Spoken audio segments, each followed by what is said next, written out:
sanyii qulqulluu nan facaasa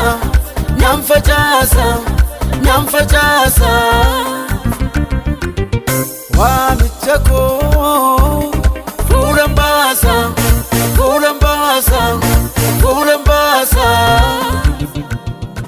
Maqaa Abbaa kan Ilmaa Hafuura Qulqulluu Waaqayyo tokkoo Ameen.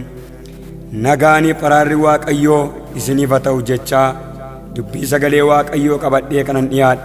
Ani maqaan koo lallabaa Wangeelaa Darajjee Abbayyaa waldaa kiristiyaanaa warra Wangeelaa Makana Yesuus Haroo Birruurraati. Kutaa macaafa qulqulluu Wangeela Gooftaa keenya Yesuus Kiristoos isa qulqulluu isa Yohaannis caafe boqonnaa 1:13 irraa dubbiseen kadhanna. Isaan kun Waaqayyootti dhalatan malee dhiigatti yookiis fedha foonitti yookiis fedha dhiiraatti hin dhalannee jedha hin kadhanna. Dur kan turte bara baraanis kan jiraattu yaa Waaqayyo Abbaa gaarummaan guutuu araara keef arjummaa keef dubbii keessa amanamaadhaaf galata siin jennaa. Maqaa Yesuusiin galanni guddaan siif haa ta'u. Gaarummaan kee nu wajjin taanaan jiraannee eegamnee yeroo kana waan geenyeef maqaan kee qulqulluun haa kabajamu. Amma immoo yaa Waaqayyo dura keetti kan dhiyaanne maal akka fakkaannu eenyummaa keenya beekta. Gooftaa dubbii sagalee kee kanaa qabadhee kanan dhiyaadhe dhalootaaf eebba, dhalootaaf galaa, dhalootaaf nyaata, dhalootaaf dhugaatii kallattii kamiin eebba akka ta'uuf yaa Waaqayyo sin kadhadha. Sagaleen dubbatamu kun dhalootaaf eebba akka ta'uuf maqaa Yesuusiin jaalala kee haa ta'u. Yaa Waaqayyo Gooftaa dubbii isaa akka hubataniif sammuu isaaniif ibsan dhaloota sagalee kee kana dhaga'u bakka jiratti maqaa Yesuus Kiristoos gooftummaan kee sagaleen kee kun isaaniif haa ifu. Yaa Waaqayyo yaa Abbaa sagalee kee kana gidduu yaa Waaqayyo dhalootaaf sagalee kana gidduu goree danqaa kan ta'u barbaadu yoo jiraate humnoonni seexanaa maqaa Yesuusiin rukutamuu haa ta'an. Sagalee kee qulqulluun dhowwaa tokko malee jireenya keenyatti dubbatu. Maqaa Fayyisaa keenyaa Gooftaa keenya Yesuus Kiristoosiin Ameen. Anaanin dhaabaddoon ittan fufaa Yesuus tu gonfoo koo fidee dhufaa. Anaanin dhaabaddoon ittan fufaa Yesuus tu gonfoo koo fidee dhufaa.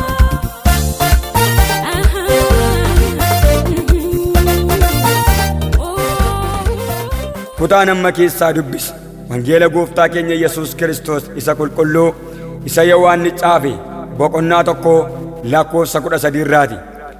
Wangeela kana kan barreesse Yohaannis ilma Zabdiyoos obboleessa Yaaqoob nama biyya Galiilaa magaalaa Naazreetti dhalate.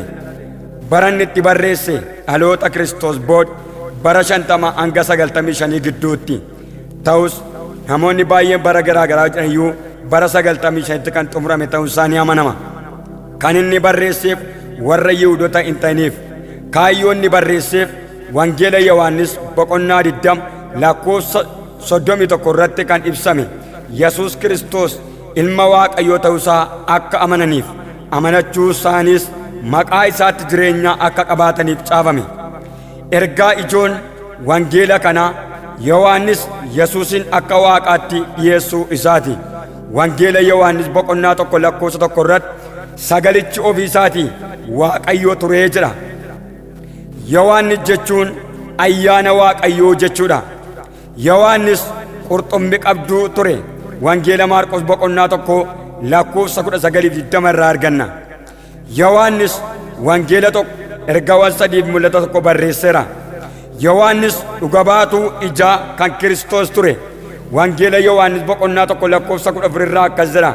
Sagalichi nama foonii ta'ee nu gidduus buufate.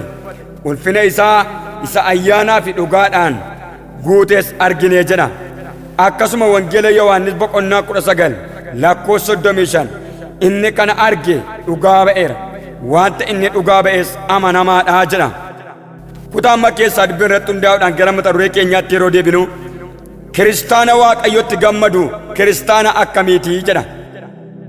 Kiristaana jechuun maal jechuudha?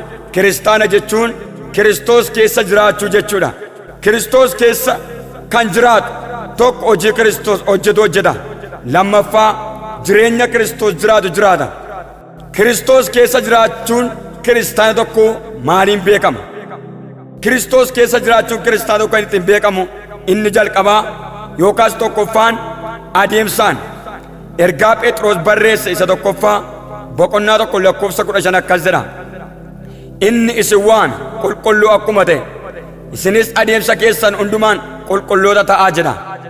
Phexros ergaa kana yeroo dubbatu warra biyya keessa tamsa'anii akkasuma hojii hafuura qulqulluu hojjechuudhaaf biyya Galaatiyaa keessa, Asiyaa keessa, Qaappodooqiyaa keessa, Dalmaatiyaa keessa tamsa'anii biyyoota kana keessa jiraatanidha. Galaatiyaan akkasumas Qaappodooqiyaan biyya Roomaa keessatti argamu akkasuma bara ammaa biyya Turkii jedhamtuudha. Phexros saba kana kan inni itti dubbatu biyyoonni kun tarii biyyoota akkamii akka isaan ta'an waan beekuuf isin akka fedha Waaqayyoof akka araara isaatti hojii Waaqayyoo dhuunfatamtanii kan jirtan inni isin waame kun qulqulluudha, mudaa hin qabu. Kanaaf isinis immoo adeemsi keessan hundinuu qulqulluu ta'uu qabaa jedha. Namni hojii Waaqayyoo jedhu yookaas Kiristoos keessa jiraachuun isaa kan beekamu adeemsi isaa qulqulluu ta'uudhaan beekama. Wangeela Maatiyos boqonnaa 5:43 akkas jedha. Egaa abbaan keessa inni Waaqa irraa mudaa malee akkuma ta'e isinis warra mudaa hin qabne ta'aa jedha. Yesuus Kiristoos mudaa hin qabu, Waaqa mudaa hin qabne qulqulluu ta'e jireenya namaaf kan dhaabbate, dhala namaaf kan dhaabbatedha. Kanaaf nus immoo kiristaanonni yookaas Kiristoos keessa jiraachuun keenya kan inni ittiin beekamu mudaa qabaachuun nurraa hin eegamu. Warra mudaa hin qabne, warra jireenyi isaanii qullaa'e, warra hafuurri qulqulluun jireenya isaanii keessatti qullaa'ammaadhaan beekamedha. Roomaan boqonnaa 12:2 akkas jedha.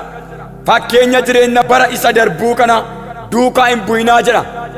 Fakkeenya jireenya bara isa darbuu kanaa duukaa hin bu'inaa jedha. Fakkeenyi jireenya bara isa darbuu maal? Halalummaa ta'uu danda'a, xuraa'ummaadha, jireenya gadhiisidha, waaqayyolii tolfama waaqessuudha. Fakkeenyi jireenya bara isa darbuu waan yaada waaqayyotti hin tolleedha. Kanaaf Phaawulos warra Roomaatti yeroo dubbatu akkeedha. Fakkeenya jireenya bara isa darbuu kanaa duukaa hin bu'ina. Maaliif yoo jettan fakkeenyi jireenya bara isa darbuu yaada waaqayyoo keessaa ala nama baasetu argama. Fakkeenyi jireenya bara isa darbuu sagalee waaqayyoo keessaa dubbii waaqayyoo keessaa nama baasetu argama. Adeemsi kiristaana tokko qulqullaa'aa ta'uudhaan kan inni beekamu yookaas kiristaanni tokko Kiristoos keessa jiraachuudhaan kan inni ittiin beekamu adeemsaan. Adeemsaan maal ta'uu qaba? Fakkeenya jireenya bara isa darbuu faana duukaa bu'ee deematu hin taane jireenya Yesuus Kiristoos jiraatetu argama. Kanaaf obboloota maatii waaqayyoo taatanii sagalee waaqayyoo isa dubbii dhugaa kan dhaggeeffatan yookaas kan dhageessan fakkeenyi jireenya bara isa darbuu waa'ee nuun baasu, yaadni biyya lafaa waa'ee nuun baasu. Kanaaf adeemsi keenya warri yaadni gara adeemsaanii qullaa'e, warra jireenyi isaanii qullaa'e hafuura waaqayyoo isa qulqulluu kee jiraatee taa'ee argamedha. Qabxiin lammaffaan Kiristoos keessa jiraachuun kiristaana tokko maaliin beekama? Dubbannaa yookaan haasaadhaan kan inni ittiin beekamu. Wangeela Maatiyos boqonnaa 26:73 akkas jedha.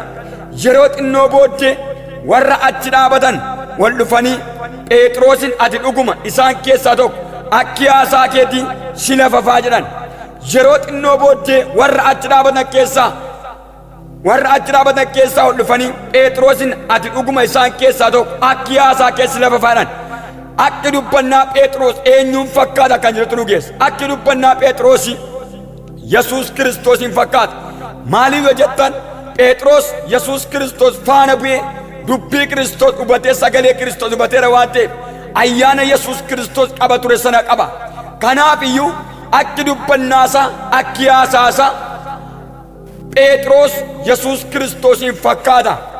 Kanaaf maatii Waaqayyoo nuti har'a Yesuus Kiristoos keessa kan jiraannu kiristaana Waaqayyoo kan ta'an akki haasaa keenyaa, akki dubbannaa keenyaa Kiristoosin fakkaachuu qaba. Efesoon boqonnaa 4:29 akkas jedha. Dubbii gargaaru yeroo barbaachisutti kan cimsu warra dhaga'uufis ayyaana kan kennu malee dubbii hamaan afaan keessan keessaa hin bayini jedha. Kutaa kana keessatti kan agarru waa lama dubbata. Tokko dubbii gargaaru yeroo barbaachisutti kan cimsu. Dubbiin gargaaru dubbii eenyuuti? Dubbii Yesuus Kiristoos. Dubbiin gargaaru dubbii eenyuuti? Haasaa Waaqayyooti. Dubbiin gargaaru dubbii eenyuuti? Dubbii Gooftaa Yesuus Kiristoos namootatti dubbatudha. Kanaaf iyyuu dubbiin gargaaru kana yeroo barbaachisutti kan cimsu warra dhaga'uufis ayyaana kan kennu. Kan biraan immoo dubbii hamaan afaan keessan keessaa hin bayini jedha. Kiristaanni Kiristoos keessa jiraachuunsaa kan inni ittiin beekamu haasaadhaan yookaan dubbannaadhaan. Dubbii hamaan afaan kiristaana tokkoo keessaa hin ba'u. Yaanni hamaan haasaa kiristaana tokkoo keessaa dhaga'amuu hin qabu. Kanaaf iyyuu maal jedha? Nuti kiristaanonni Kiristoos keessa jiraachuun keenya kan inni ittiin beekamu dubbii keenya yookaan haasaa keenya. Akki haasaa keenya, akki dubbannaa keenya Yesuus Kiristoosin fakkaata yookaas immoo akka dubbannaa Yesuus Kiristoos. Qolaasaas boqonnaa 4 lakkoofsi 6 haasaa keessa yeroo hundumaa gurratti kan tolu akka soogiddaas mi'aa ta'u jedha. Haasaa Yesuus Kiristoos haasaa gurratti nama toludha. Haasaan Yesuus Kiristoos haasaa yeroo dhaggeeffatan nama gammachiisudha. Haasaan Yesuus Kiristoos haasaa yeroo dhaggeeffatan jireenya namaa boonsudha. Kanaaf iyyuu akka jedha Phaawulos irra Qolaasaasiin haasaan keessa yeroo hundumaa gurratti kan tolu haa ta'u jedha. Akka soogiddaas immoo mi'aa ta'u jedha. Akka soogiddaa jechuun maal jechuudha? Soogiddi wantoota nyaatamu keessatti baay'ee namatti mi'aadha, baay'ee namatti tola. Kanaaf haasaan keenya akka soogiddaa namatti mi'aa'uu qaba. Yeroo dubbannu, yeroo haasofnu, waan godhuddumaa keessatti haasaan keenya Kiristoos keessatti kan bareedu, kiristaana taanee kan jiru haasaan keenya Kiristoos keessatti bareedaa ta'uu qaba. Hawaasa kee jiraannu keessatti, dhaloota kee jiraannu keessatti haasaan keenya gurratti kan tolu akka soogiddaas mi'aa ta'uu qaba. Warri haasaan isaanii gurra namaatti tolu, warri haasaan isaanii akka soogiddaa mi'aa ta'u kiristaana Kiristoos kee jiru ta'uudhaan beekamu. Arras gaa saba Waaqayyoo taane dubbii Waaqayyoo kan dhaggeeffannu, dhiiga Kiristoos hafuura Kiristoosin kan bitamne, dhugaa dubbii sagalee Waaqayyoo keessa kan jiraannu. Haasaan keenya, dubbannaan keenya kan Kiristoos fakkaachaa jira moo kan eenyu fakkaachaa jira? Kan biraa fakkaachaa jira yoo ta'e isin kan Kiristoos miti. Nuyi dhuunfaa Kiristoos. Erga dhuunfaa Kiristoos taane immoo haasaan keenya yeroo hundumaa gurratti kan tolu ta'uu qaba. Haasaan keenya akka soogiddaa kan mi'aawu ta'uu qaba. Sabni dubbii Waaqayyoo dhaggeeffatu kun haasaan keessan, dubbii keessan haasaa Kiristoos ta'e dhaloota gurratti toluu qaba. Dhaloota akka soogiddaa mi'aawu qaba. Qabxii sadaffaa Kiristoos keessa jiraachuun kiristaana tokko maaliin beekama jedhuuf hojiidhaan. Gooftaan keenya Yesuus Kiristoos biyya lafaarra yeroo deddeebi'aa ture, yeroo ergame namootaaf hojjechaa akka inni ture wangeela Maarqos boqonnaa 10 lakkoofsa 45 nagarra akkas jedha. Ilmi namaa hojjechiifachuudhaaf hin dhumne, namootaaf hojjechuudhaaf lubbuu isaa furee namoota baay'eetiif kennuuf dhufe malee jedha. Ilmi namaa hojjechiifachuuf hin dhumne, namootaaf hojjechuudhaaf lubbuu isaa furee namoota baay'eetiif kennuudhaaf dhufe malee jedha. Yesuus Kiristoos biyya lafaa kanarra yeroo deddeebi'aa ture, wangeela mootummaa Waaqayyoo namootatti yeroo lallabaa ture, maal gochaa ture? Hojjechaa ture namootaaf. Maanni hojii? Dhaloota dhukkubsatan dhukkuba keessaa baasaa, warra garaa isaanii, warra jireenyaan miidhaman kallattii hundumaa warra danqama sanatti furmaata kennaafii dhufe. Har'a nuti maaliif beekamuu qabna ree? Hojiidhaan Yesuus Kiristoosin fakkaanne yookaan Yesuus Kiristoos duukaa kan jiraannu kiristaana Kiristoos kan ta'an hojii keenya nus akkuma Yesuus Kiristoos hojjete hojjechuu qabna. Akkas jedha wangeela Maatiyos boqonnaa 10 lakkoofsa 7 akkuma dhaqxaniin mootummaan Waaqayyoo dhiyaateera jiraati lallabaa warra dhukkubsatoo fayyisaa, warra hidhaman hiikaa jedhatu sagalee Waaqayyoo dubbata. Akka jechuun akkuma hojjechaa ture biyya lafaa kana keessatti, akkuma dhalootaaf hojjechaa ture isinis immoo dhalootaaf hojjechuun isin barbaachisa. Dhalootaaf hojii kana hojjechuun isin barbaachisa. Warra dhukkubsatan, warra miidhaman, warra dukkana mana hidhaa keessa jiran, warra rakkina garaa garaa keessaa jiran kan baasuu dandeenyu kiristaana Kiristoos taanee jiraannudha. Kiristoos keessa jiraachuun keenya kan ittiin beekamu hojii keenyaan. Hojii keenya maan? Yesuus Kiristoos warra hidhamanii, warra jaaman fayyisa, warra lamxaan qulleessa, warra kallattii hundumaan hojii garaa garaa kana keessatti miidhama kee baasa. Nus immoo warra akkasiif ergamne hojii Waaqayyoo hojjechuun jireenya keenyarra hin jiraatu. Luqaas boqonnaa 4 lakkoofsa 18-19 akka jira. Inni hafuurri gooftichaa anarra jira. Sagalee misiraachoo warra gadi namootti himuudhaaf na dibeera. Warra booji'aman akka gadi dhiifaman labsuudhaaf, warra jaamaniif agar